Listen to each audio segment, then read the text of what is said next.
Hello once again, कैसे हो आप लोग? आई होप सब बढ़िया और मज़े में होगे। Class we have started with consolidation. हमारे 2 लेक्चर्स ऑलरेडी इस टॉपिक पे हो चुके हैं। आज हम यही टॉपिक को आगे बढ़ाएंगे और हम पढ़ेंगे प्री एंड पोस्ट एक्विजिशन के बारे में। कौन से टॉपिक के बारे में पढ़ने वाले हैं हम? Pre and post acquisition. कि भाई pre and post acquisition profit रहा तो क्या। अब बेसिकली एक्विजिशन बोला तो क्या लगता है? Who will going to acquire shares? खरीदने वाला कौन है? खरीदता कौन है शेयर्स? शेयर्स कौन खरीदता है? जवाब दो। Who acquire shares?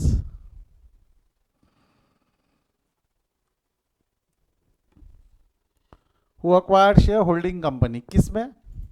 Who acquire shares? तो yes, the answer, correct answer is holding company. Holding company acquire shares in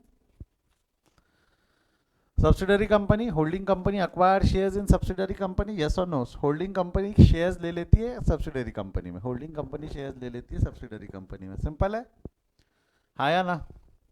holding company acquire shares in subsidiary company. बढ़ो आगे।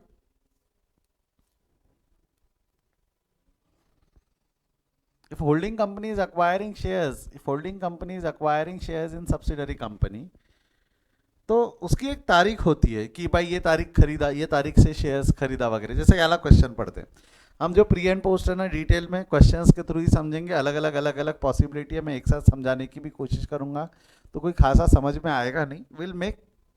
Will learn that in certain cases. हम rather than theory पढ़े और फिर उस पर इसको केसेस के माध्यम से थोड़ा समझते हैं। The balance sheet of H limited दिया हुआ है। क्या दिया हुआ है? एच लिमिटेड का बैलेंस शीट दिया हुआ है 31 मार्च 2011। यहाँ पे हम देखेंगे तो सन्ड्री एसेट्स दिए हुए हैं, इन्वेस्टमेंट्स दी हुई है। इन्वेस्टमेंट्स कितनी है? 65,000 shares of H limited and 1,600 shares है। 1,600 शेयर्स है मतलब कितने हो जाएंगे? समवेयर अराउंड 2,000 शेयर्स है। तो फोल्डिंग पैटर्न निकालोगे तो 80% के आसपास आएगा। Minority interest will be 20%। अब तक जो नहीं दिया रहता था वो यहाँ दिया हुआ है। अब तक जितने भी हमने क्वेश्चन सॉल्व किए उसमें कहीं भी सब्सिडरी कंपनी के रिजर्व्स और प्रॉफिट एंड लॉस दिए हुए थे क्या? हमने जितने भी क्वेश्चन सॉल्व किए उसमें कहीं भी सब्सिडरी कंपनी के रिजर्व्स और प्रॉफिट एंड लॉस दिए हुए थे क्या? बोलो हाँ या ना। क्या पूरे क्वेश्चन में कहीं भी सब्सिडरी कंपनी के reserves and profit and loss दिए हुए थे क्या? The answer is no. अब दिए हुए, इसका करना क्या है? यही हमको सीखना है अभी। आज के लेक्चर में हमको यही सीखना है कि भाई सब्सिडरी कंपनी के प्रॉफिट एंड लॉस के साथ कंपनी या होल्डिंग कंपनी कैसे मैनेज करती है, उसको कैसे हैंडल करती है। ये आ गया आपको तो बात खत्म। ये आ गया तो फिर क्या है, चैप्टर हमारा समझो 40 से 50% खत्म हो गया। वेरियस टाइप ऑफ एडजस्टमेंट्स बच जाएंगे उसके बाद में कि भाई इसको हैंडल करते आना चाहिए। The most difficult thing which a student feel in consolidation is handling this. I don't know why. I don't know why. Logic नहीं समझते इसलिए गड़बड़ करते। लॉजिक नहीं समझते इसलिए गड़बड़ करते। रटने की कोशिश नहीं करना, लॉजिक समझना। बट मैं, मेरा भी मेथड सिंपल है। पहले I try to explain you the logic, then उसके बाद में हम मैकेनिकल स्टेप्स बना लेंगे, ताकि उसमें डाल दिया, अगर लॉजिक टाइम पे याद भी नहीं आया, ऐसा कर ले, ऐसा डाल दिया तो आंसर निकल जाता है। तो अब ज़रा यहाँ ध्यान दे। अगर आपको बनाना शुरू करना है, बनाना शुरू करना है। अब सबसे पहला सनरी एसेट्स चला जाएगा बैलेंस शीट के एसेट साइड में। वो तो टोटल एसेट एच लिमिटेड, इसमें कोई डाउट नहीं। इन्वेस्टमेंट इन एस लिमिटेड ये चला जाएगा आपका step number 3, cost of control. Investment in S limited 1,65,000। यहाँ से गुडविल और कैपिटल रिजर्व मिलता था ना। We are going to get goodwill and capital reserve from that information. साथ साथ में होल्डिंग पैटर्न निकाल सकते हो ना यहाँ से। Step 1 holding pattern. Holding pattern H limited का कितना हो जाएगा? 1,600 shares divided by 2,000 into 100। 1,600 shares divided by 2,000 into 100। Minority interest will be 20%। Minority interest 20%, हाँ या ना? तो ये हो गया, ठीक है। अगला है शेयर कैपिटल। हमारे शेयर कैपिटल आ जाएंगे बैलेंस शीट के लाइबिलिटी साइड में। उसके शेयर कैपिटल का बंटवारा होगा ना 80% और 20%। 80% जाएंगे हमारे कॉस्ट ऑफ कंट्रोल में, कैलकुलेशन में, और बचे हुए माइनॉरिटी इंटरेस्ट का शेयर है। Shares in S limited 40,000। यहाँ से माइनस होता है, यहाँ प्लस होता है, क्योंकि ऊपर वाला नोट डेबिट है, डेबिट के नोट में क्रेडिट, और ये वाला नोट क्रेडिट है, क्रेडिट में क्रेडिट ऐड। अब जरा ध्यान देना, हमारे जनरल रिजर्व कहाँ जाएंगे? हमारे जनरल रिजर्व कहाँ जाएंगे? जवाब दो। हमारे जनरल रिजर्व कायदे से नोट में जाते, नोट 2 में, बट हमने नहीं बना। बैलेंस शीट के लाइबिलिटी साइड में जनरल रिजर्व लिख दिया हमने आउटर कॉलम में। हमारे प्रॉफिट एंड लॉस बोल रहा हूँ, हमारे प्रॉफिट, अभी तो मैं उस पर गया ही नहीं, येलो वाले पे गया ही नहीं। हमारे प्रॉफिट एंड लॉस कहाँ जाएंगे? जवाब दो बेटा। हमारे profit and loss step number 5 में जाते थे, याद है क्या आपको? स्टेप नंबर 5 हाँ पक्का श्योर। अब भाई साहब उसके जनरल रिजर्व और उसके प्रॉफिट एंड लॉस जो येलो हाईलाइटेड वो कहाँ जाएंगे? इसके लिए हम स्टेप बनाते थे जो अब तक लिखा नहीं रहता था। उसमें क्या रहता था step? Pre and post acquisition. ये एक्चुअली अगर हम देखें तो pre and post acquisition profits,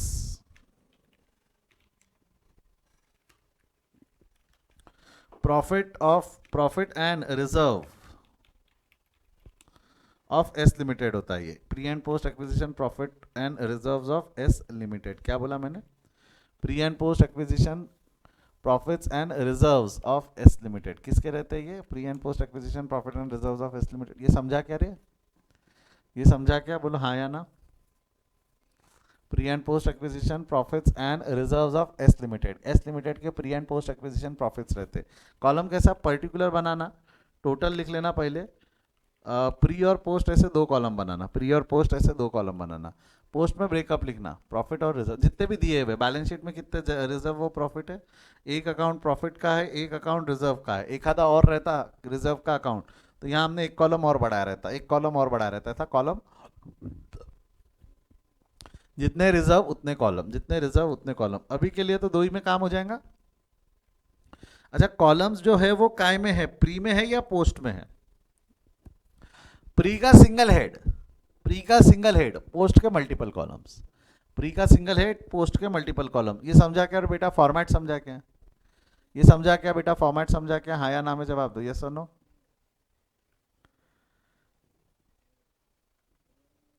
पक्का श्योर? कोई डाउट नहीं है यहां तक? कोई डाउट नहीं है यहां तक? अमाउंट लिख देना, क्या आ जाएगा? टोटल में तो लिख सकते हैं ना, जनरल रिजर्व है 25,000, जनरल रिजर्व है 25,000, प्रॉफिट एंड लॉस है 15,000। General reserve 25,000, profit and loss 15,000। Basically वो total is nothing but inner column है। वो total is nothing but inner column of pre and post. उसका ब्रेकअप करेंगे, प्री और post में हम ब्रेकअप करेंगे। वो ब्रेकअप ही सीखना है कि कौन सा प्री है कौन सा पोस्ट है, वो समझाऊंगा कि कौन सा प्री कौन सा पोस्ट। बट यहाँ तक समझा? अभी के लिए लिखकर तो छोड़ सकते हो ना, प्री पोस्ट में अभी बांटा क्या है, टोटल कॉलम में लिखकर छोड़ दो, आगे खत्म कर दो, पहले पोस्टिंग खत्म कर लो, बाद में दिमाग को तान लेना कौन सा प्री कौन सा क्योंकि अगर बीच में आप सोचोगे ना तो पोस्टिंग रह जाएंगे और पोस्टिंग में गलती कर दोगे, भूल जाओगे, छूट जाएगा, बैलेंस शीट टाली नहीं होंगी, उसकी वजह से ये सब प्रॉब्लम होंगी। पहले पोस्टिंग खत्म कर ले। सन्ड्री क्रेडिटर्स 75,000 और 48,000, तो सन्ड्री क्रेडिटर्स आप अपनी जगह पे लिख दे 75,000 एंड 48,000। ये तो सिंपल है बेटा। मेरे को एक चीज बताओ, अभी तक मैंने क्या किया? आपको नहीं लगता पूरी बैलेंस शीट पोस्ट कर दी? आपको नहीं लगता पूरी बैलेंस शीट पोस्ट कर दी? बोलो हाँ या ना, यस और नो। पूरी बैलेंस शीट पोस्ट हो गई ना? बढ़ू आगे?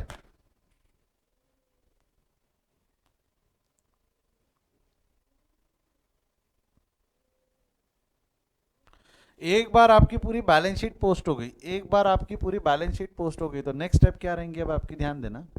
एक बार आपने पूरी बैलेंस शीट पोस्ट कर ली तो अब आपका नेक्स्ट स्टेप क्या रहेगा? नेक्स्ट स्टेप क्या रहेगा? Calculation of pre and post, step wise. Holding pattern तो हम ऑलरेडी कर चुके।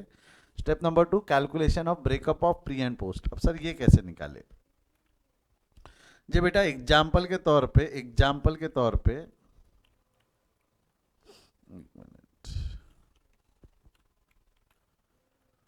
एग्जाम्पल के तौर पे ये तुम्हारी टाइमलाइन है, कब से शुरू हो रही है? ईयर एंड 31 मार्च 2011 है ना, यहाँ बनाओगे, यहाँ थोड़ी सी जगह लेके। ईयर एंड क्या है? 31 मार्च 2011। शुरू कब से हुआ है? 1/4/2010 को, हाँ या ना? डेट ऑफ एक्विजिशन क्या दी हुई है? यहाँ दी हुई है क्या? Shares were acquired on S limited by 31 March 2011। आपको नहीं लगता this is the date of acquisition? A simple yes और no will do. This is the date of acquisition, हाँ या ना? 31/3/2011 is the date of acquisition. 31/3/2011 is the date of acquisition. तो आपको नहीं लगता याली डेट ऑफ एक्विजिशन से ये वाला जो प्रॉफिट है ये प्री है, और ये डेट ऑफ एक्विजिशन के बाद का प्रॉफिट पोस्ट है।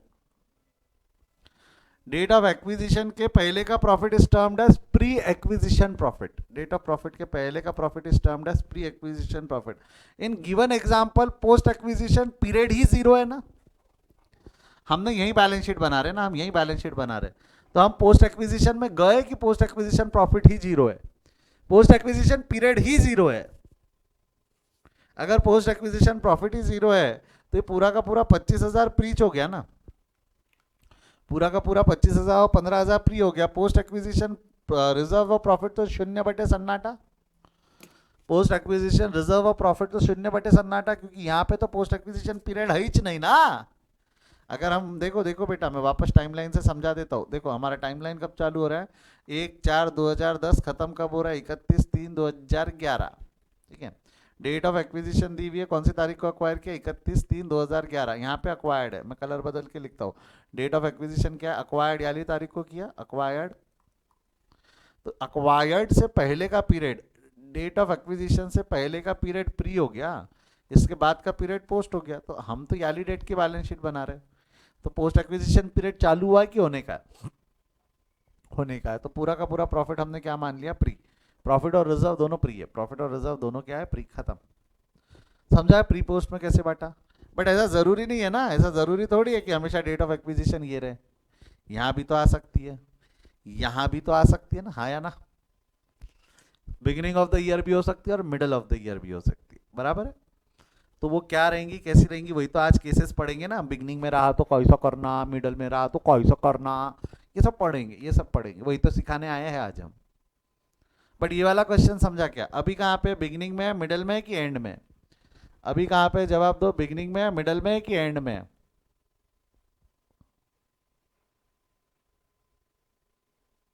एंड ऑफ द ईयर में। कब है ये, एंड ऑफ द ईयर में, हाँ या ना।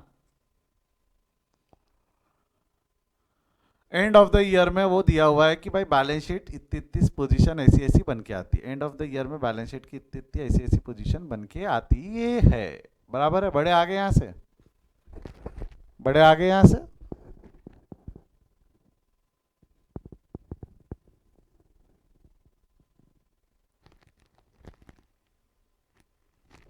तो क्या हो जाएगा, टोटल निकालो, टोटल। अब क्या करो, ये हो गया तो अब टोटल निकाल लो। टोटल कितना हो जाएगा, इसका 40,000, और ये टोटल कॉलम की टोटल की ज़रूरत नहीं है, वो सिर्फ लिखने के लिए हम बनाते हैं, इसकी कोई ज़रूरत नहीं, मत निकालना, अननेसेसरी कैलकुलेशन बढ़ा के मतलब नहीं है। अब मैं जो पूछ रहा हूँ ध्यान से जवाब देना। होल्डिंग पैटर्न था 80 और 20। मेरा ये सवाल है, ये जो 40,000 का प्रॉफिट है, क्या ये पूरे 40,000 पे होल्डिंग कंपनी का शेयर बनता है कि कुछ होल्डिंग कंपनी का और कुछ माइनॉरिटी इंटरेस्ट का है? पूरा होल्डिंग कंपनी का शेयर बनता है कि कुछ होल्डिंग कंपनी का और कुछ माइनॉरिटी का है? सोच समझ के जवाब देना।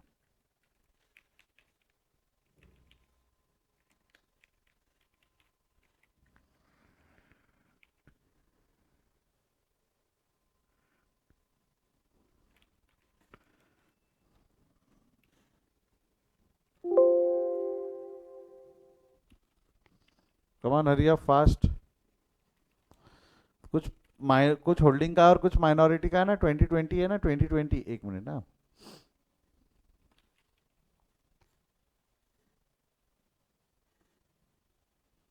तो हम क्या फंडे से चलने वाले, 20-20% से। क्या फंडे से चलेंगे, 20-20। तो मैं इसका वाटअप करूँ तो चलेगा क्या, कि भाई होल्डिंग को 80% मिलेगा और इसको 20%। तो 40,000 का, नहीं ऐसा नहीं, 40,000 का 20% निकालो, कितना आएगा, 40,000 का 20% और 80% निकालो, 40,000 का 20 और 80%, ये हो जाएगा आपका 32,000 और ये हो जाएगा आपका 8,000, हाँ या ना। ये मैंने 40,000 को बांटा है ना 80 और 40,000 को हमने बांटा है 80% और 20% में। 40,000 को हमने बांटा है 80% में और 20% में। ये समझ में आया क्या रे, ये समझ में आया क्या, हाँ या ना में जवाब दो।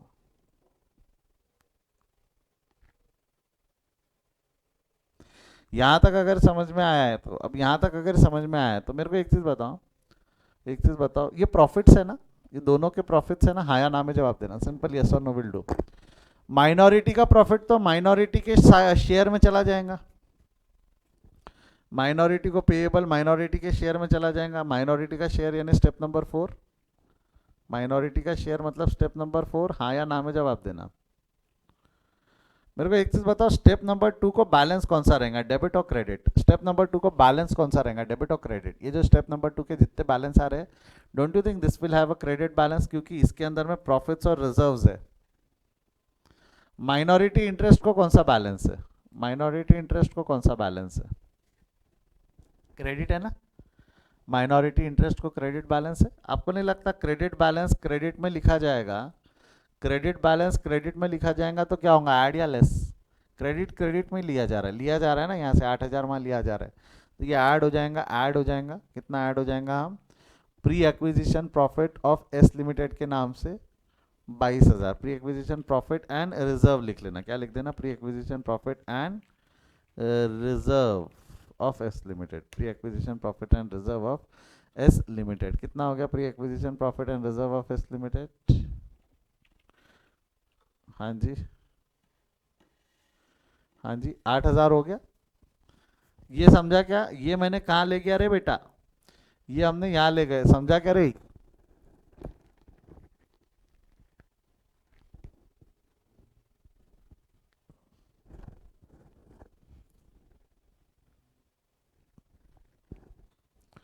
आगे बढ़ते आगे बढ़ते।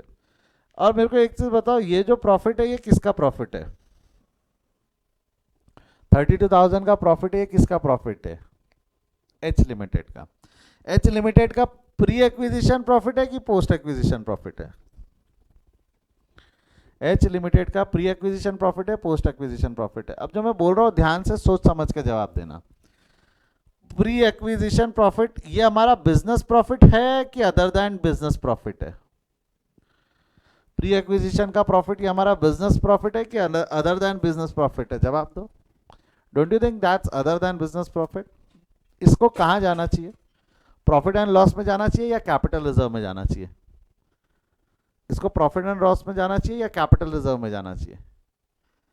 Don't you think it will go to capital reserve?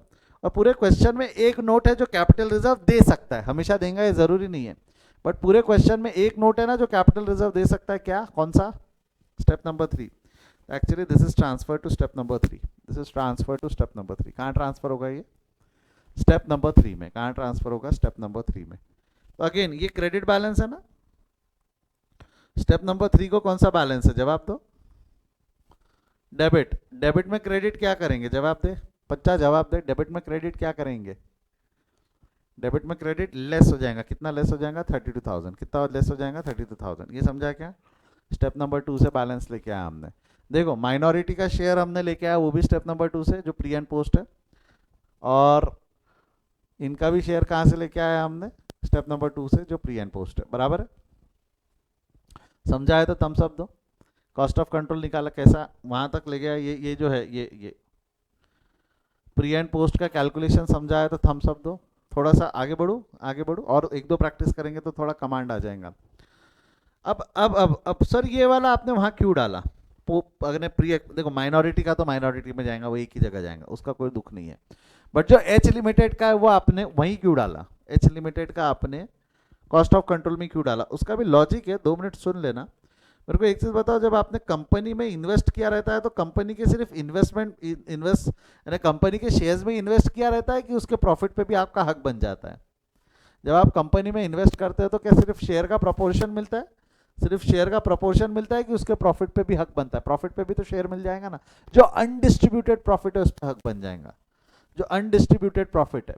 अब जब से मैं मालक बना हूं उसके पहले का जो अनडिस्ट्रीब्यूटेड प्रॉफिट है, लॉजिकली उस पर मेरा हक बनता क्या? मेरे मालक बनने से पहले का जो अनडिस्ट्रीब्यूटेड प्रॉफिट है, क्या उस पर मेरा हक बनता क्या? कायदे से बताना, अपने दिल पे पत्थर रख के जवाब देना। जब मैं मालक बना उसके पहले जो प्रॉफिट था उस पर मेरा हक नहीं बनता, बट फिर भी मैं अब बटा नहीं था, मेरा हक नहीं बनता, फिर भी वो मेरे को मिलेगा ना, क्योंकि अब मैं ओनर है डेट पे। तो क्लास जब भी हम कंपनी के कोई शेयर्स खरीदते हैं, इन्वेस्ट करते हैं, तो we not only pay for the shares का portion, we not only pay for the shares का portion but also we pay for that much of amount जो undistributed profit कंपनी में है, जो हमको फ्यूचर में मिल सकता है।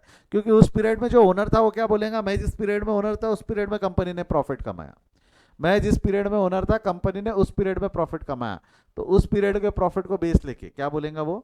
उस पीरियड के प्रॉफिट को बेस लेके हम बात करेंगे। क्या बोलेगा वो? उस पीरियड के प्रॉफिट को बेस लेकर हम बात करेंगे। समझा क्या? आया ना। तो वो अपना प्रॉफिट का शेयर, जो बेचने वाला रहेगा वो अपना प्रॉफिट का शेयर लेगा, और हम यानी कि हम उसको उसका प्रॉफिट का शेयर देंगे। तो हमने जब पैसा पे किया है 1,65,000, आप बोलोगे सर 1,60,000 शेयर्स के लिए, कायदे से देखा जाए तो 5,000 रुपये हमने एक्स्ट्रा प्रॉफिट के लिए पे किया है।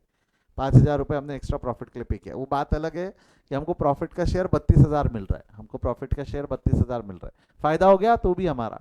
बट फिर भी हम जो एक्स्ट्रा पे करते हैं ना, कभी भी शेयर से फेस वैल्यू से ज्यादा पे करते हैं, हाँ गुडविल के लिए पे करते हैं, बराबर है। आप क्या बोल रहे हो, तो गुडविल के लिए पे करते हैं, गुडविल के लिए पे करते हैं मतलब दैट इज नथिंग बट उस कंपनी से ज्यादा बेनिफिट आपको निकल के आने वाला है, उस कंपनी से ज्यादा बेनिफिट क्या है, निकल के आने वाला है। समझा क्या? और कंपनी में से आपको क्या मिल रहा है, कंपनी में से आपको क्या मिल रहा है, सिर्फ शेयर का पोर्शन मिलता है कि प्रॉफिट भी मिलता है? सिर्फ शेयर का पोर्शन मिलता है कि प्रॉफिट भी मिलता है? देखो जैसा आपने यहाँ पे, आपने जो शेयर्स खरीदे वो 1,65,000 के खरीदे, बट बेनिफिट 1,65,000 का मिला है कि ज्यादा का मिला है? बेनिफिट 1,65,000 का मिला है कि ज्यादा का मिला है? ज्यादा का मिला है ना। इसको बैलेंस करके देखो, बैलेंसिंग फिगर कितना आ रहा है, कितना ज्यादा मिला है आपको, 27,000। तो मैं कहता हूँ ये 27,000 भी आपका प्रॉफिट ही है ना, कायदे से। आपने इन्वेस्ट किया 1,65,000 और आपको बेनिफिट कितना मिला है? आपको इन्वेस्टमेंट कितना है, आपका इन्वेस्टमेंट है आपका 1,65,000, और आपको बेनिफिट मिला है 1,92,000 का। बेनिफिट ज्यादा मिला है 27,000 से। This is capital reserve. और मेरे जब सवाल का जवाब दो, कैपिटल रिजर्व कहाँ जाता है? मेरे सवाल का जवाब दो, कैपिटल रिजर्व कहाँ जाता है? बैलेंस शीट के लाइबिलिटी साइड में। बैलेंस शीट के लाइबिलिटी साइड में क्या लिख देंगे हम, कैपिटल रिजर्व वर्किंग नोट 3 से लेके आया 27,000। कैपिटल रिजर्व वर्किंग नोट 3 से लेके आया 27,000। क्लियर है क्या रे? क्लियर है क्या, बोलो हाँ या ना।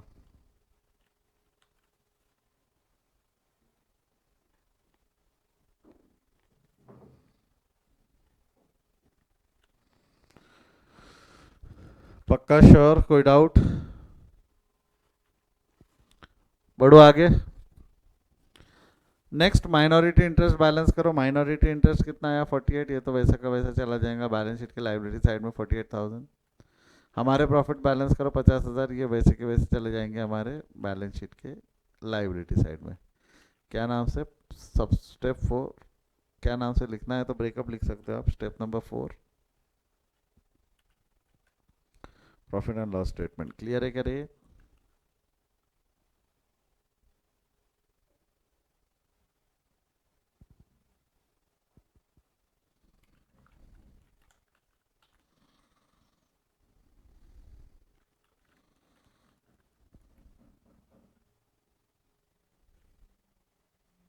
डन? डन, यस और नो? इसको बैलेंस शीट की टोटल निकाल लो, you might get your answers, you might get your answers. 9,38,000 वो। तो हमने कैसे वर्किंग नोट बनाई समझिए तो थम्स अप दे दो। हमने कैसे वर्किंग नोट बनाई ये समझा है तो थम्स अप दे दो।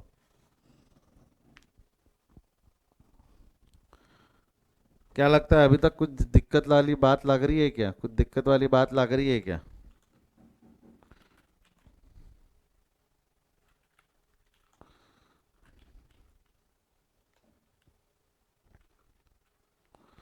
अभी तक कोनो दिक्कत वाली बात?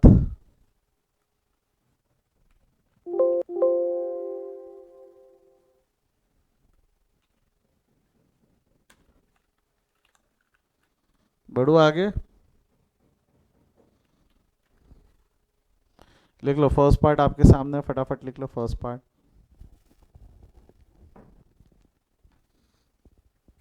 फर्स्ट पार्ट में आपको स्टेप नंबर 1, 3, 4, 5 सब दिख रहा है। Step number 2, pre and post acquisition, इसका स्क्रीनशॉट ले लो।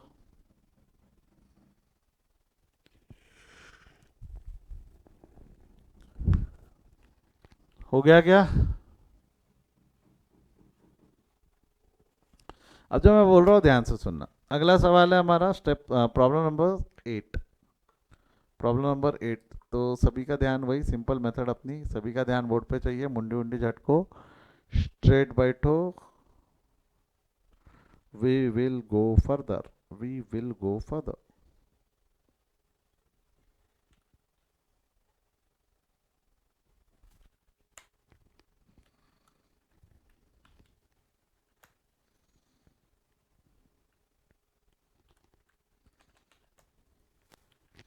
प्रॉब्लम नंबर 8 में क्या दिया हुआ है? The balance sheet of H limited and S limited on 31 March 2011 are given below. Balance sheet दी हुई है, दो साइड है, एक साइड है लाइबिलिटी साइड है, दूसरा साइड है एसेट साइड है। दिखा क्या? एक साइड लाइबिलिटी साइड है, एक साइड एसेट साइड है। क्या दिया हुआ है? लाइबिलिटी साइड से पढ़ना शुरू करो, लाइबिलिटी या एसेट साइड से पढ़ना शुरू करो। एस लिमिटेड एस लिमिटेड के एसेट से होल्डिंग पैटर्न निकल जाएगा, इन्वेस्टमेंट है वो हो जाएगा, शेयर कैपिटल वगैरह। यहाँ पे रिजर्व एंड सरप्लस वगैरह दिया हुआ है। बैलेंस शीट देखोगे तो वैसी नॉर्मली दिख रही है जैसे पहले क्वेश्चन में थी। नहीं, यहाँ पे ना कुछ चीज़ें चेंज हो गई। अभी क्या दिया हुआ है? The shares are acquired on 1 April 2010। अब शेयर्स ईयर एंड पे अक्वायर किए कि बीच में अक्वायर किए? जब पहले सॉरी, शेयर्स कब अक्वायर किए, ईयर एंड पे या स्टार्टिंग पे?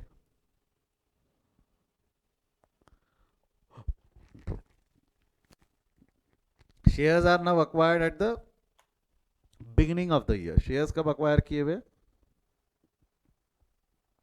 Eight the beginning of the year. Shares are acquired at the beginning of the year. क्या बोलेंगे? बिगिनिंग ऑफ द ईयर, ऐसा नहीं।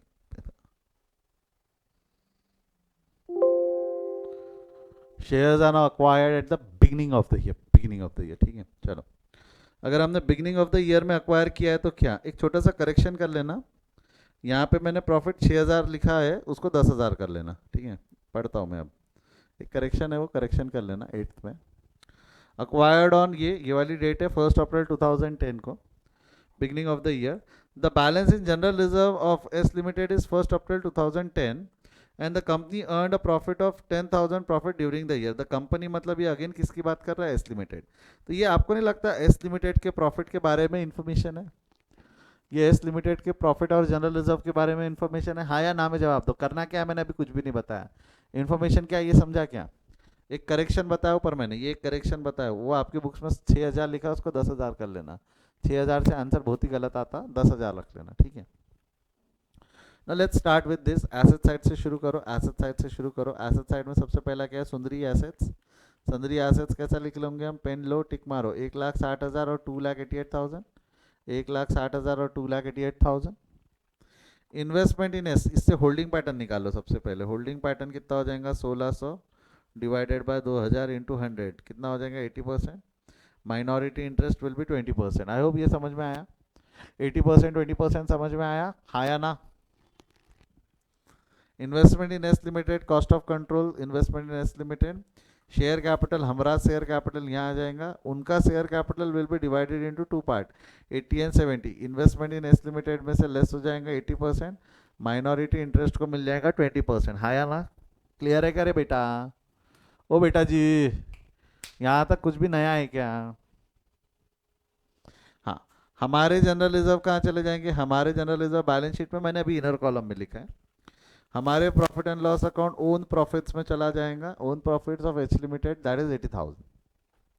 अब ये भाई साहब के एक बार मेरे को बता दो, मैं आखिरी बार इम्फोसिस दे के पूछ रहा हूँ, बाद में पूछूंगा पर इतना नहीं। ये बताओ जनरल रिजर्व कहाँ जाएगा? जनरल रिजर्व कहाँ जाएगा? एस लिमिटेड का जनरल रिजर्व कहाँ जाएगा? जवाब दो। एस लिमिटेड का जनरल रिजर्व कहाँ जाएगा? जवाब दो। स्टेप नंबर 2 में एस लिमिटेड का जनरल रिजर्व कहाँ चला जाएगा आपका? स्टेप नंबर 2 में। ये रहा स्टेप नंबर 2, एस लिमिटेड। ये देखो पर्टिकुलर टोटल प्री पोस्ट, और वहाँ पे भी कॉलम में profit and loss and general reserve. ठीक है, यहाँ पे अभी पहले जनरल रिजर्व लिख दूँ इनर कॉलम में, 25,000 चलेगा।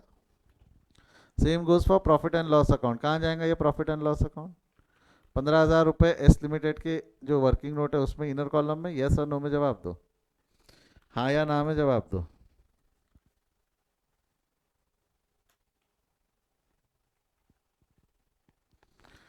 जामेंगा क्या? जामेंगा क्या? अब क्या दिया हुआ है? क्रेडिटर्स बाकी है, क्रेडिटर्स का पोस्टिंग वोस्टिंग करो और मैटर खत्म करो। क्रेडिटर्स कितने? क्रेडिटर्स 75,000 और 48,000। क्रेडिटर्स चले जाएंगे बैलेंस शीट के लाइबिलिटी साइड में, 75,000 एंड 48,000। क्लियर है क्या यहाँ तक? 75,000 एंड 48,000 क्लियर है क्या? बोलो हाँ या ना। बढ़ू आगे।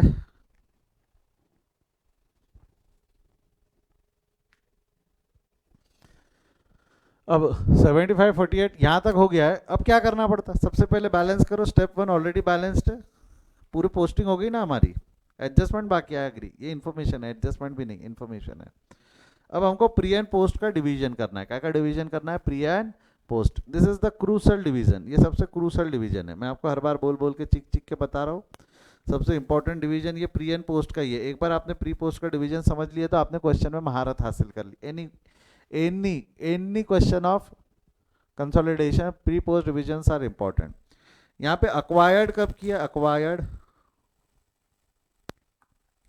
अक्वायर्ड याली तारीख को किया ना, 1/4/2010 को। ईयर एंड कब हो रहा है? 31/3/2011।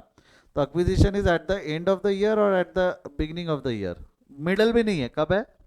Eight the beginning of the year, बराबर है क्या? अब at the end of the year, अब जरा ध्यान देना,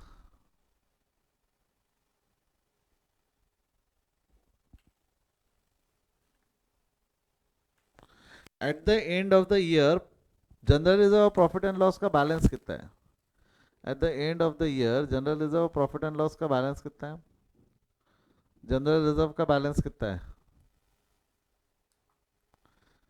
जनरल रिजर्व का बैलेंस कितना है? जनरल रिजर्व का बैलेंस है 25,000, बराबर है।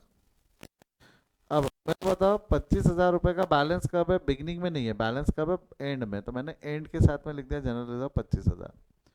अब यहाँ क्या दिया हुआ है? He acquired on this on 1 April 2010, the balance of general reserve है 1,04,1000। तो आपको नहीं लगता 1/4/2010 का बैलेंस 18,000 है?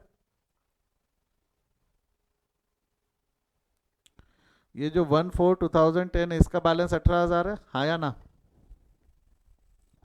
उसका बैलेंस 18,000 है, बोलो सिंपल यस और नो। ओपनिंग बैलेंस 18,000 है, क्या बोल रहा हूँ मैं? ओपनिंग बैलेंस 18,000 है, क्लोजिंग बैलेंस 25,000 है, ठीक है? ओपनिंग बैलेंस 18,000 है, क्लोजिंग बैलेंस 25,000 है, ये समझा क्या? ओपनिंग बैलेंस 18,000 है, क्लोजिंग बैलेंस 25,000 है। तो आपको नहीं लगता साल भर में we have created a reserve of 7,000? साल भर में we have created a reserve of 7,000, हाँ या ना? साल भर में हमने 7,000 का रिजर्व क्रिएट किया है ना? साल भर में हमने 7,000 का रिजर्व क्रिएट किया है, बोलो अ सिंपल यस और नो विल डू। 7,000 का रिजर्व हमने क्रिएट किया है, बराबर है। 18 + 7 25 होता है ना, ये बैलेंसिंग फिगर लाया। ये हमने कैसा लेके आया? Balancing figure. जमेगा क्या? सिंपल कैलकुलेशन है ना, सिंपल कैलकुलेशन है। 18,000 ओपनिंग का दिया था, 25,000 क्लोजिंग का है, तो साल भर में 7,000 से क्रिएट हुआ। समझा गया? थम्स अप दो फटाफट, समझा है तो थम्स अप दो। अब मैं क्या बोल रहा हूँ, ध्यान से सुनना। अब मैं क्या बोल रहा हूँ, ये पीरियड के पहले के जो बैलेंसेस है वो प्री है, और ये पीरियड के बाद के जो बैलेंसेस है वो पोस्ट है, वेदर आई एम राइट और रॉन्ग। ये प्री एक्विजिशन बैलेंस होंगे और ये पोस्ट एक्विजिशन बैलेंस होंगे। तो 18,000 तो ओपनिंग बैलेंस है, मतलब पिछले साल से चलता आ रहा है ना। 18,000 ओपनिंग बैलेंस है, मतलब पिछले साल से चलता आ रहा है, हाँ या ना? तो आपको नहीं लगता 18,000 प्री एक्विजिशन है? 18,000 का बैलेंस पिछले साल भी था, पिछले साल का क्लोजिंग इस साल का ओपनिंग बनाया ना।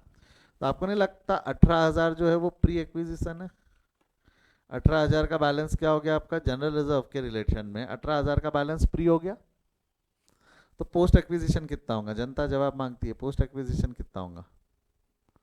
पोस्ट एक्विजिशन कितना होगा? 7,000। तो पोस्ट एक्विजिशन कॉलम में लिख दोगे 7,000, सिंपल।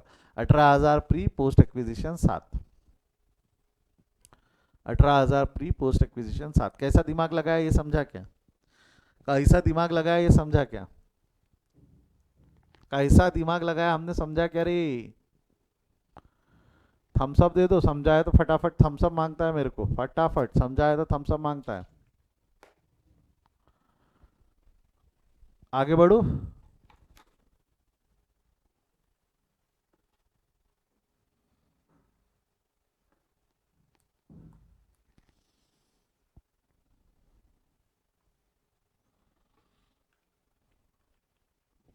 नेक्स्ट अगला क्या है हमारा? अगला क्या है? Profit and loss. अगला क्या है? Profit and loss. मेरे को बताओ प्रॉफिट एंड लॉस का क्लोजिंग बैलेंस 15,000 है, ऐसा बोलूं चलेगा? प्रॉफिट एंड लॉस का क्लोजिंग बैलेंस 15,000 है, ऐसा बोलूँ तो चलेगा? हाँ या ना में जवाब दो, यस और नो। अच्छा, यहाँ नीचे क्या दिया हुआ है? The company earned a profit of 10,000। साल भर में कितने का प्रॉफिट अर्न किया कंपनी ने? 10,000। तो डोंट यू थिंक यहाँ लिख दूं क्या? During the year, during the year company had earn a profit of 10,000। ये समझ में आया क्या? During the year company has earned a profit of 10,000। This was given, this was given, right? हाँ या ना? तो अब कई बच्चों से मेरे को जवाब आ रहे हैं कि सर ओपनिंग बैलेंस जो है, सर ओपनिंग बैलेंस तो 5,000 हो जाएगा बैलेंसिंग फिगर। सर आप ही ने समझाया अभी हमको, 5,000 प्लस 10,000 इज इक्वल टू 15,000 है ना? ओपनिंग बैलेंस हो जाएगा 5,000 प्री, 10,000 पोस्ट। सिंपल, ऐसा लग रहा है आप लोगों को, है ना? कुछ तो गड़बड़ होगी ना अगर मैं ऐसा बोल रहा हूँ, ऐसा लग रहा है एकदम लिख भी दिए इतना आसान। तो सर इतना इस पे स्ट्रेच दे दे के हमारे मजे क्यों ले रहे? डिफिकल्ट है, दिमाग लगाना पड़ता। इतना क्यों बातें आ रहे थे सर? हमको तो जम गया। नहीं नहीं नहीं नहीं नहीं, क्या लगता है चीजें इतनी आसान होंगी क्या? एक छोटी सी गड़बड़ है। अब आपने दिमाग लगाया, अच्छी बात है, अब समझ में आने लगा, आपको आपको समझ में आने लगा, that's good, that's good. But आपने क्या किया ना, आपने रिलेशंस नहीं संभाले, आपने रिलेशंस नहीं संभाले। क्या रिलेशंस नहीं संभाले मतलब क्या sir? Can you please elaborate? Yes of course I can you please elaborate? ठीक है, आपने थोड़ी देर पहले बोला है कि 7,000 रुपए का रिजर्व क्रिएट हुआ है। थोड़ी देर पहले अभी बोला ना, साल भर में 7,000 रुपए का रिजर्व क्रिएट हुआ। हाँ या ना? क्या इस साल में 7,000 रुपए का रिजर्व क्रिएट हुआ है? यस और नो? ऑफ कोर्स हुआ है ना, हुआ है। अगर रिजर्व क्रिएट हुआ है तो उसकी एंट्री पास हुई होंगी। अगर रिजर्व क्रिएट हुआ है तो उसकी एंट्री पास हुई होंगी। क्या एंट्री पास हुई होगी? 7,000 रुपए का अगर रिजर्व क्रिएट हुआ है तो क्या एंट्री पास हुई होंगी? जवाब दो, जवाब दो। जनता जवाब मांगती है। साल भर में रिजर्व क्रिएट हुआ है तो क्या एंट्री पास हुई होंगी? Don't you think the entry would have been profit and loss account debit to general reserve? तब कहीं जाके, तब कहीं जाके जनरल रिजर्व 7,000 का क्रिएट हुआ होगा ना? सही लग रहा है, गलत लग रहा है यहाँ अब तक जो मैंने बोला? तो आपने जनरल रिजर्व क्रिएट करने के लिए, आपने जनरल रिजर्व क्रिएट करने के लिए पी एंड एल डेबिट भी तो किया होगा ना? आपने जनरल रिजर्व क्रिएट करने के लिए पी एंड एल डेबिट भी तो किया होगा ना? हाँ या ना? तो आपको नहीं लगता पी एंड एल में आके मैं 7,000 रुपए डेबिट करूं? आपको नहीं लगता कि पी एंड एल में आके मैं 7,000 रुपए डेबिट करूं?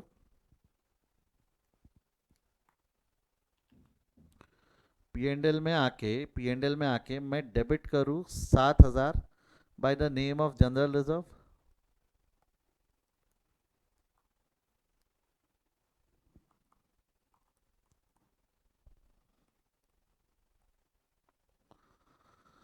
आपने साल भर में कमाया था 10, आपने साल भर में कमाया था 10, जिसमें से 7,000 रुपए का आपने रिजर्व क्रिएट कर दिया। That was not net profit. हाँ, that was not net profit. Company had earn लिखा है, वर्डिंग है ना, कंपनी हैड अर्न। कंपनी ने प्रॉफिट कमाया, मतलब जो पी एंड एल स्टेटमेंट से निकल के आया वो 10,000 रुपए। रिजर्व क्रिएट तो रिजर्व एंड सरप्लस में होते हैं, वहां से माइनस प्लस होता है, वो अर्न नहीं रहता ना। तो यहाँ पे 10,000 रुपए का कमाया, उसमें से 7,000 का प्रॉफिट निकाल दिया, तो कंपनी का जो नेट अर्न कितना आएगा? नेट अर्न, आपको नहीं लगता कंपनी का नेट अर्निंग 3,000 ही है? कंपनी की नेट अर्निंग 3,000 ही है। सिंपल क्वेश्चन, समझा क्या? कंपनी की नेट अर्निंग 3,000 ही है। अगर कंपनी ने 3,000 रुपए साल भर में कमाए, 3,000 रुपए नेट साल भर में कमाए, फिर भी उसका बैलेंस 15,000 है, तो अब बोलो ओपनिंग बैलेंस कितना? अब बोलो ओपनिंग बैलेंस कितना? अब बोलो ओपनिंग बैलेंस कितना? कैसा करेंगे? क्या ला गया अब ये? ओपनिंग बैलेंस कितना कैसा करेंगे? इसको हम x मान ले, x plus 3,000 is equal to 15,000, therefore x is equal to 12,000। क्या? Therefore x is equal to 12,000, बोलो हाँ या ना? तो उस कंपनी का ओपनिंग बैलेंस 12,000 है। कंपनी का ओपनिंग बैलेंस कितना हो गया? 12,000।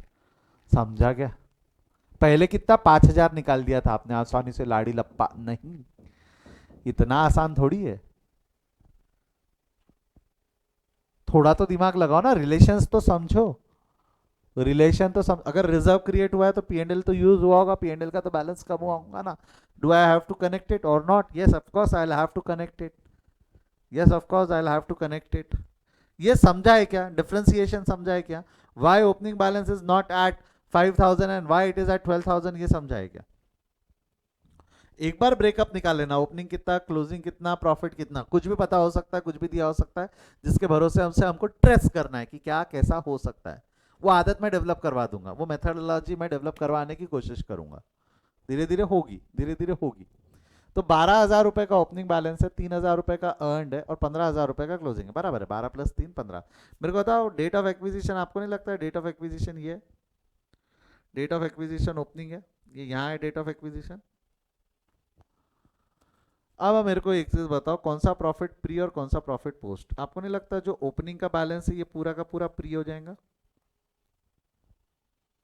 ओपनिंग पूरा प्री हो जाएगा और ड्यूरिंग द ईयर पोस्ट हो जाएगा. ओपनिंग प्री हो जाएगा और ड्यूरिंग द ईयर पोस्ट हो जाएगा. 12,000 ओपनिंग है जो पिछले साल का क्लोजिंग है, इस साल का ओपनिंग है. मैं ओनर ही इस साल बनाऊं तो पिछले साल के पूरे बैलेंसेस प्री. और इस साल मैंने 3,000 कमाया, वैसे कमाए 10 बट 7,000 का तो रिजर्व क्रिएट कर लिया. कमाए 10 बट 7,000 का तो रिजर्व क्रिएट कर लिया. 3,000 रुपए का पोस्ट, समझा? ऊपर जाके 12 और 3 लिख दूं प्रॉफिट एंड लॉस के सामने में? अगर मैं यहाँ जाकर ऐसा लिखूँ तो चलेगा क्या? प्री एक्विजिशन प्रॉफिट है हमारा, प्री एक्विजिशन प्रॉफिट है 12 और 3, चलेगा? सर आपने 3 थोड़ी लिखा, सर आपने तो 10 और 7 लिखा. सर आपने 3 नहीं लिखा बेटा, 10 - 7. मैंने जो जो वर्किंग नोट यहाँ नीचे थी, ये जो वर्किंग नोट नीचे थी 10 - 7, वो वर्किंग नोट यहाँ लिख दिया तो चलेगा क्या? 10 - 7 जनरल रिजर्व क्रिएटेड है 7,000 का, चलेगा क्या? 10 - 7 जनरल रिजर्व क्रिएटेड है 7,000 का, चलेगा क्या? थम्स अप दो, थम्स अप दो. समझा क्या रे? समझा क्या रे? बराबर है. आप चाहो तो 3,000 नेट भी लिख सकते थे, फिर यहाँ रेफरेंस देना पड़ता वर्किंग नोट. इतने मत बनाओ ना, पहली 5 बने हुए और काहे को एक बढ़ाते हो, और काहे को एक बढ़ाते हो. आई होप यहां तक समझा, यहां तक समझा. अभी तो शुरुआत है, अभी खत्म नहीं किया, अभी तो शुरुआत है. ब्रेकअप समझा क्या रे? प्री एंड पोस्ट का ब्रेकअप समझा क्या? प्री एंड पोस्ट का ब्रेकअप समझा है?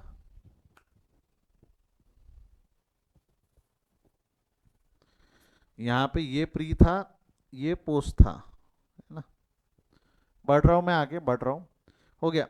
एक बार आपने प्री और पोस्ट का ब्रेकअप निकाल दिया तो you have to take the total. इसकी टोटल ले लो, कितनी है? 30,000, 3,000, 7,000 वगैरह ऐसा कुछ तो भी टोटल आ रहा है. 30, 3 और 7 देख लेना. पोस्ट एक्विजिशन में कंपनी का नेट प्रॉफिट, कंपनी का नेट प्रॉफिट 10,000 ही है बराबर. 10 कमाया था ना, 7,000 के रिजर्व क्रिएट किया तो 3,000 का नेट प्रॉफिट है कंपनी का. ठीक है. अब मेरे को एक चीज बताओ, ये जो 30,000, 3,000, 7,000 है उसमें पूरा शेयर एच लिमिटेड का है कि कुछ एच का है कुछ एस का है? पूरा शेयर एच लिमिटेड का है कि कुछ एच का है और कुछ माइनॉरिटी का है? अरे जवाब दो. पूरा एच का है कि कुछ एच का है कुछ माइनॉरिटी है? जवाब दो रे. पूरा एच का ना है रे, कुछ एच का है और कुछ माइनॉरिटी का है ना रे. कुछ एच का है कुछ माइनॉरिटी का. ब्रेकअप मारे सबका फटाफट, ब्रेकअप मारे 80-20 में. 30,000 को डिवाइड करो 80-20 में, कितना होगा? 30,000 का डिवीजन 80-20 में 24,000 एंड 6,000. 3 को बांटोगे तो 2,400 एंड 600. पूरा हर एक calculation has to be distributed in 80:20. हर एक पे दोनों का हक है, हर एक पे दोनों का हक है.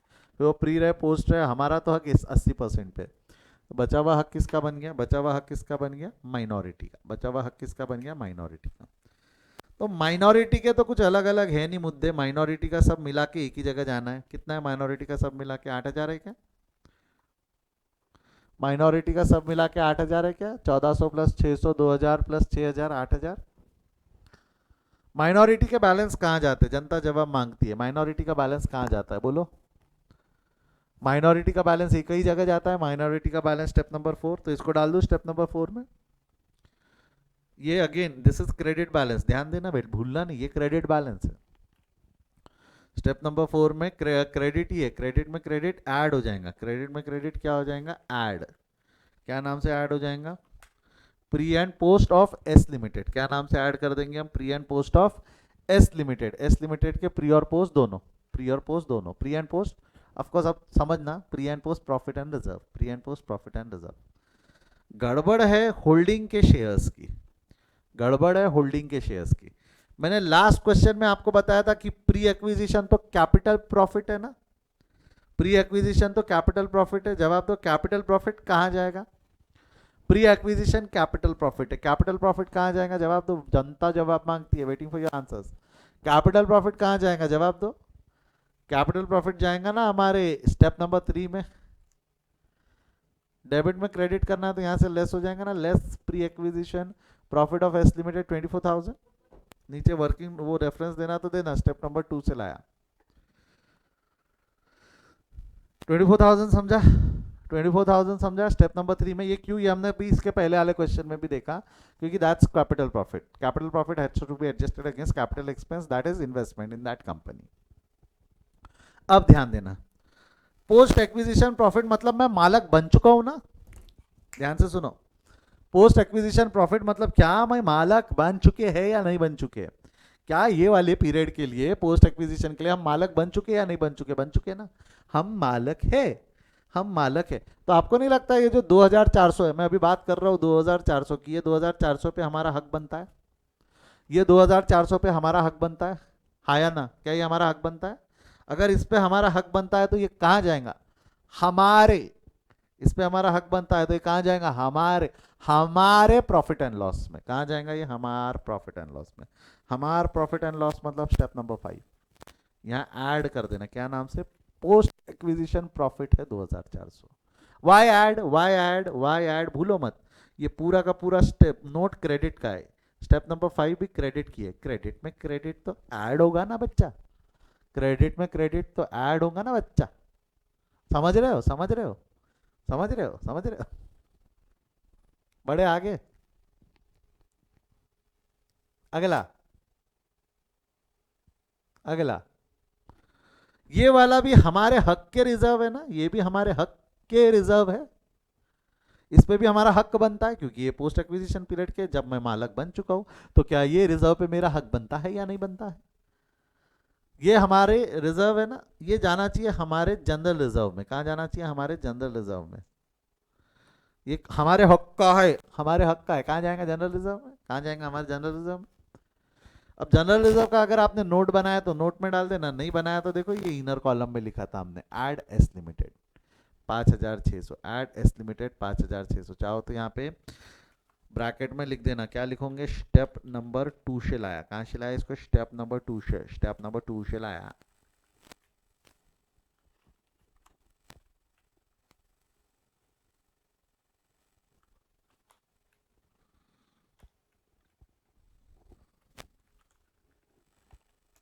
यहाँ लिख देता हूँ, स्टेप नंबर 2 से लाया। कहाँ से लाया हमने? स्टेप नंबर 2 से। समझा क्या रे बेटा? हाँ या ना? पक्का श्योर? सिंपल है, जिस पे हमारा हक है वो हमारे प्रॉफिट्स हमारे रिस्पेक्टिव अकाउंट्स के साथ में दिखेंगे।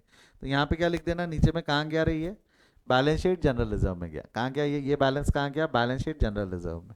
आप चाहो तो उसका नोट बना सकते हो। नोट मतलब याद है क्या? चैप्टर नंबर 1 नहीं 2, नोट 1, नोट 2, नोट 3, नोट 4 वगैरह, अगर जहाँ एक से ज़्यादा अकाउंट है तो उसका नोट बन सकता है ना? हाँ ना? क्या बोले? आप चाहो तो जनरल रिजर्व का अलग नोट बना देना, नोट, या फिर स्टेप 6 बना देना जनरल रिजर्व की। जरूरत नहीं है, जनरल रिजर्व में सिर्फ ये एक ही चीज़ जाती है। जनरल रिजर्व में सिर्फ ये एक ही चीज़ एडजस्ट होने वाली है, इसलिए मैंने नहीं बनाया। बट प्रॉफिट में बढ़ेंगी, ओन प्रॉफिट में धीरे धीरे बढ़ेंगे। अभी तो एक आइटम आया, फिर आगे और आते जाएंगे। तो इसलिए ओन प्रॉफिट का नोट बनाना। जनरल रिजर्व का नहीं भी बनाया स्टेप तो भी काम चल जाता है, बैलेंस शीट में एडजस्ट हो जाएगा। कहाँ एडजस्ट हो जाएगा? वो बैलेंस शीट में। ओ जी समझे क्या? बढ़ू आगे। अब कहीं जाकर आपका pre and post acquisition balance हुआ है। पूरा दिमाग विमाग लगा के किया हमने कि भाई किस पे हमारा हक था, किस पे हमारा हक नहीं था, किस पे हमारा हक था, किस पे हमारा हक नहीं था। बढ़ो आगे यहाँ से। अब इसको बैलेंस कर लो, स्टेप नंबर 3 को। 19,000 है, क्या लगता है? क्रेडिट आया मतलब माइनस आया मतलब क्रेडिट ज़्यादा है ना? कैपिटल रिजर्व माइनस आया मतलब क्रेडिट ज़्यादा है, कैपिटल रिजर्व में चला जाएगा। ये रहा कैपिटल रिजर्व 19,000। माइनॉरिटी इंटरेस्ट निकाल लो 48,000, वो भी बैलेंस शीट के लाइबिलिटी क्रेडिट है ना, वो क्रेडिट क्रेडिट में आ जाएगा। ओन प्रॉफिट निकाल लो 82,400, वो भी आ जाएगा यहाँ। Total of the balance sheet निकाल लो, ये आ गई आपकी total of the balance sheet 9,38,000। कितना आ गया? 9,38,000। आया क्या मजा? आया क्या मजा? आला मजा आता? छान छान वाटते? लिख लो आंसर, पूरा आंसर है। स्टेप नंबर 3, 4, 5 और 1 है, 2 में दिखा देता हूं।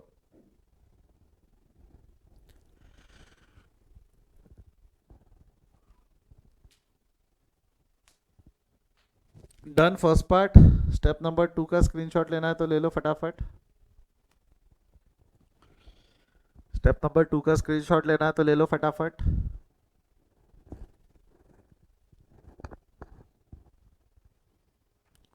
डन। ये प्री एंड पोस्ट एक्विजिशन की टाइमलाइन का स्क्रीनशॉट। देखो एग्जाम में मैं एडवाइस करूंगा कि टाइमलाइन बना लो, चीजें इजी जाती है। वैसे चार्ट में प्लस माइनस करके होता है, बट टाइमलाइन से क्या है, विजुअलाइजेशन इजी होता है कि कौन सा प्री है कौन सा पोस्ट है, कौन सा प्री है कौन सा पोस्ट है। वो टाइमलाइन से थोड़ा विजुअलाइजेशन आसान होता है। क्लास आज जो हमने देखा, ये देखा कि बिगिनिंग ऑफ एंड में अगर प्रॉफिट दिए, एंड में अक्वायर हुआ तो क्या, बिगिनिंग में अक्वायर हुआ तो क्या। कल क्या देखेंगे? कल क्या देखेंगे हम? अगर एक्विजिशन मिडल में हुआ तो क्या, एक्विजिशन ऑफ एसेट अगर मिडल में हुआ तो क्या, है ना, वो हम कल पढ़ेंगे। बट एंड और बिगनिंग समझा? एंड और बिगनिंग समझा? ये कंपेरेटिवली थोड़े आसान होते हैं मिडल से। कल मिडल पढ़ा दूंगा, डोंट वरी, समझ में आएगा। कल मिडल पढ़ाऊंगा तो समझेंगे। रुके आज यहीं, आज यहीं रोकते हैं, आज यहीं रोकते हैं। एक बार जाओ, मैं होमवर्क कुछ नहीं दे रहा हूँ, 7th और 8th प्रॉब्लम दोनों अच्छे से लिख लो, सॉल्व कर लो खुद से बिना देखे। अगर एक बार सॉल्व करके देखना है तो करके देख लो। क्या होता है ना, जब मैं सॉल्व करता हूँ तो चीज़ें आसान लगती है, जब हम खुद से सॉल्व करते हैं तो समझता है कि डिफिकल्ट है। स्पेशली जो सबसे बड़ी प्रॉब्लम आती है ना, इन छो का अलोकेशन। भाई माइनॉरिटी इंटरेस्ट तो डाल दोगे, 3 आइटम है माइनॉरिटी के, और माइनॉरिटी में जाएंगे। एच लिमिटेड के बैलेंस कहाँ जाएंगे, इसमें बहुत बड़ी दिक्कत होती है बच्चों को। प्री वाला जाता है कॉस्ट ऑफ कंट्रोल में, पोस्ट वाले रिस्पेक्टिव हेड्स में जाएंगे। पोस्ट वाले हक के हैं, रिस्पेक्टिव हेड्स में जाएंगे। तो पोस्ट में जो प्रॉफिट एंड लॉस है वो प्रॉफिट एंड लॉस में जाएगा, जनरल रिजर्व जनरल में जाएगा। सिंपल लॉजिक है, बट फिर भी बच्चों को ना ये डाइजेस्ट करने में दिक्कत होती है, तो ये थोड़ा संभालना, ये थोड़ा संभालना। समझा क्या बोला? हाँ या ना? तो आज यहीं रुकते हैं, आज यहीं रुकते हैं हम। इसके आगे continue in the next class, इसके आगे हम करेंगे नेक्स्ट क्लास में कंटिन्यू। तब तक के लिए bye bye, see you, take care, bye बेटा बाय। हाँ कोई डाउट है? जोर से बोल, माइक सामने ला। हाँ बोलना। हाँ, माइनॉरिटी इंटरेस्ट। अबे कल ही तो तेरे को बताया था, तू वहीं तो गड़बड़ कर रहा था।